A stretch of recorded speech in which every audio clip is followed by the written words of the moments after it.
So ayan na, isang magandang umaga, tanghali, gabi sa inyong lahat. Sa kung nasang bansa man kayo naroon, magandang tanghali, magandang umaga, magandang gabi sa inyong lahat. At yun, ngayon nandito ako ngayon sa aming tahanan at yun.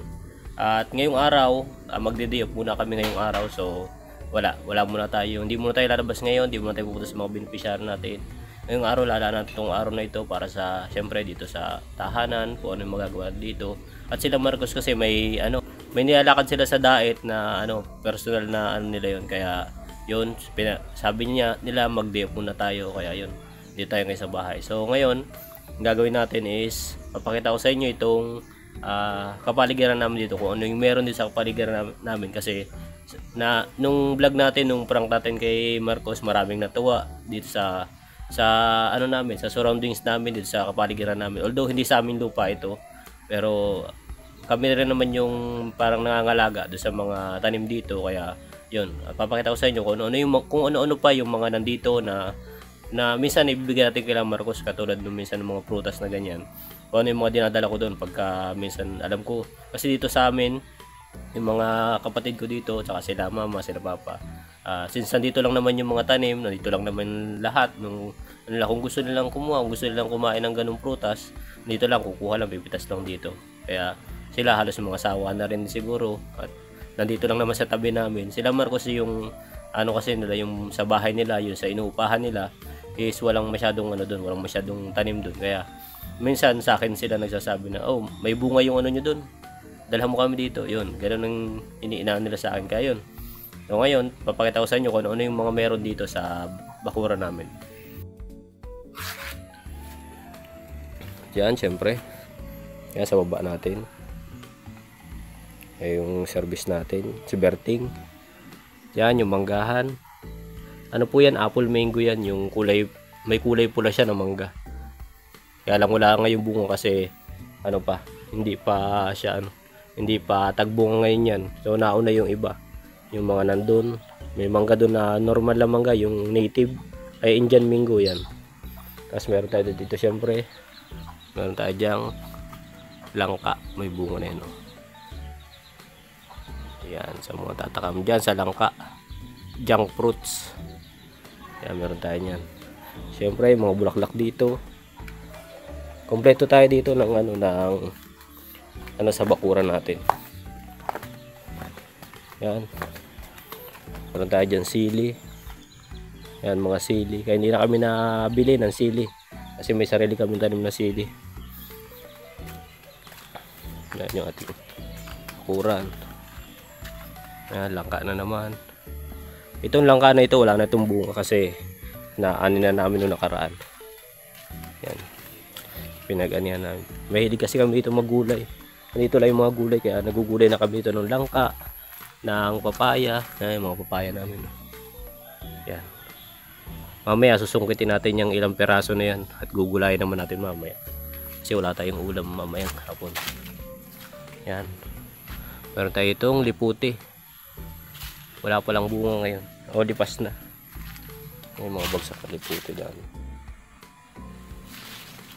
Hindi pala nakakapagwalis dito ngayon kasi 3 araw na dito paulan-ulan. So ang hirap magwalis pag gaganong maulan. Kagaya niyan, basa na naman yung lupa. Kapit yung mga dahon, kaya hindi makapag Ito yung isa sa paborito ni Marcos. Yan.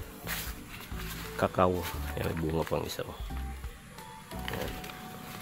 Paborito ni Marcos. Yung lagi namin hinihingi sa maktang. Yan, may mga saging tayo dito. Yan. Mga saging.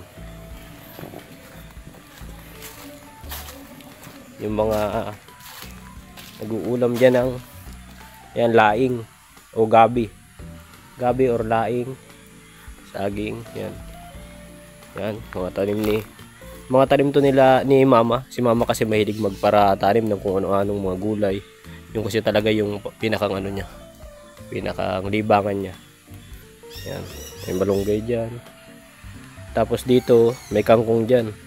Kaso sa ngayon wala kasi nagbaha dito. Ito yung nababaha sa amin, itong harapan na ito. Malalim po yan pagka nagbabaha.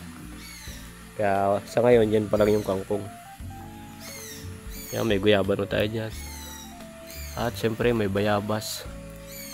May hinog pa nga yata yung bayabas. May hinog yung bayabas. Kuhain natin. Mamaya na siguro.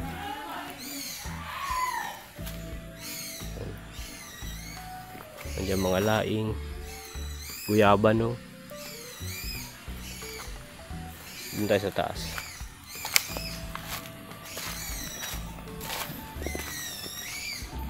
Yan, nasayang na yung ano. Yung langka dito nung nakaraan. Kinuha ni kuya, takala hinog na. Kaya lang ay hilaw pa, kaya nakalimutan na sigurong kuhain nung wala tayo dito. May mga sili pa. Itong ganyan. Dapo. Mga halaman ni mama.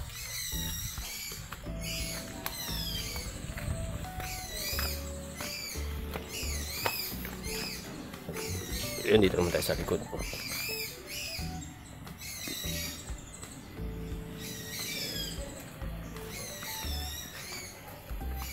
Yan. Sa likod yan. Dami dyan, meron tayo dito.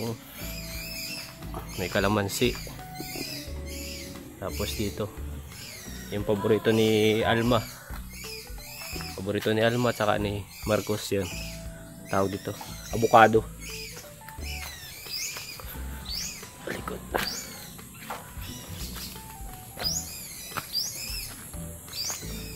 Ayan. Yan. Mga avocado.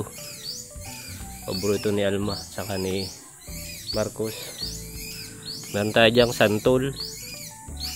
Tapos ano yata ito? Chico. Yan, may chico tayo dyan. Ano pa ba? Marami pa dito sa likod. Yan, dito yung mga sili natin. Yan, mga pinya. Kaya lang wala na yung bunga kasi naani na.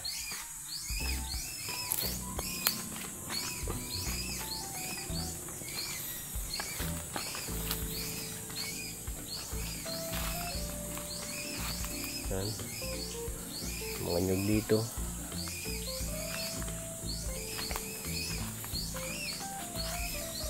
Yan. Sino po yung, alam ko sa ibang lugar hindi yan kinakain. Kasi sabi nila hindi naman daw kinakain yung ganyan. Yung talbos po niyan, yan tinatawag sa amin na lubi-lubi or nyug-nyugan. Masarap po yung gataan, yung talbos niyan. Yung kulay violet sa taas, yun ang ginugulay niya. Pag kulay violet pa po yung dahon niya, lalo yung medyo nakatakip pa siya. Yan ang ginugulay. Sa ito meron tayo itong atis. Dami. Guyaba no. Napakarami po dito. Tapos dun sa kabila doon meron tayo dyan suha. Or kung tawagin sa amin lukban. Yan. So, yung mga pinya dito nasasayang lang kaso maliliit. Mga hindi nakakalaki yung pinya dito. Yan yung mga mahihilig maglagay ng tanglad. Tanglad sa ulam, sa tinola. Sarap nyo sa tinola. Yan. Yan lang siguro yung mga tanim dito.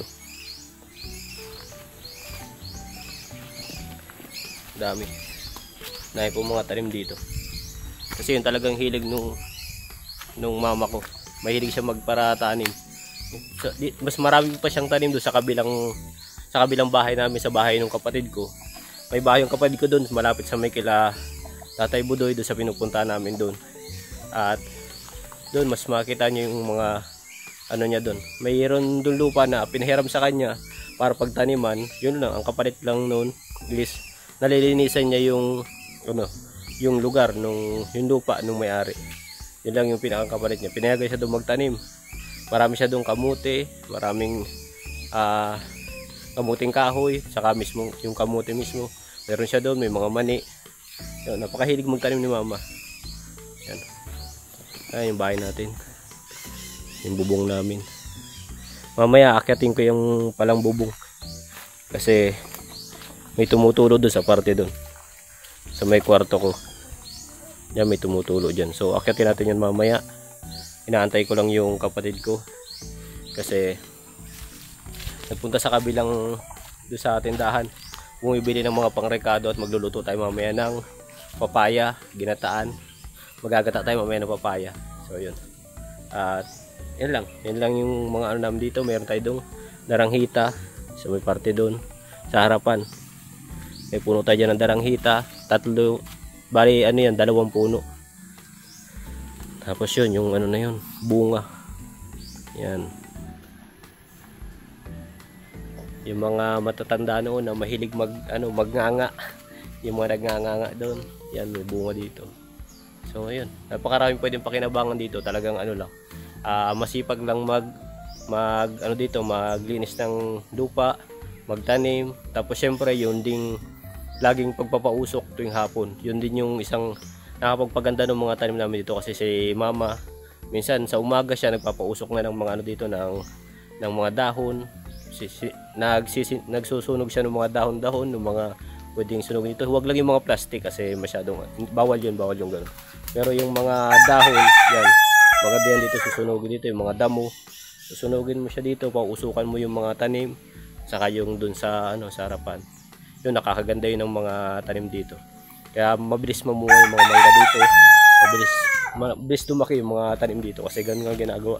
Tuwing umaga at saka sa hapon, nagpapausok si mama ng dito. Ayan, meron din tayo itong manok. Wag yan. At kay papa yan. So yan lang siguro yung mga ano natin dito. Yung mga tanim namin dito na minsan napapakinabangan din. Ay, hindi pala minsan, halos madalas pala napapakinabangan kasi iba naming pangailangan sa pagluluto nandito na. Yung tanglad, yung kalamansi, nandyan lang. Yung sili, nandyan lang. So yun, madali lang kuhain. So baka sa kabila, alam ko may mga tanim din si mamang mga luya, saka sibuyas. Hindi ko lang sure kung tubo na kasi bihira ako makapunta doon sa kabila kasi nga dito tayo lagi tayo na kila Marcos at nag-e-area. So hindi natin sure pa kung ano pa yung mga nandun. Pero marami pa rin doon sa kabila na yun. At yan, so yun, hanggang dito lang yung ano natin. At yan, yung mga minsan na dadala ko kila Marcos pagka yung may mga hinog na, bawa itong avocado pag may mga hinog na siya. At yung mga kapatid ko naman na minsan ay kumbaga nakakain na rin o nagkuha na rin sila dito. Pag marami naman, maraming bunga, dadala ko kila Marcos para sa ganon. Siyempre makatikim din sila. At masarap naman kasi dito kasi yun nga, sabi nila, mas masarap yung gantong bagong ani. Lahat naman ng prutas pag bagong ani, fresh, napakasarap kainin. Andun pa yung lasa niya, malimnam pa. Hindi gaya ng mga minsan na stock na sa tindahan. So wala na halos lasa. So yan, mas okay yung ganyan, fresh pa, nakakain.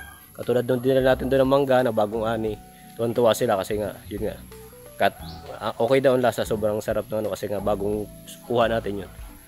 So yan, hanggang dito lang muna yung vlog natin. At ito lang yung update natin habang day off pa. Habang naka-day off tayo ngayon, hindi tayo nag-e-area ngayon, siguro bukas kami mag-e-area. At may nilalakad pa sila Marcos at si Alma ngayon. So ito lang muna yung update natin ngayong araw na ito. Ayun, maraming salamat sa pagsuporta sa video natin. Rans TV, mag-iingat kayo palagi. God bless.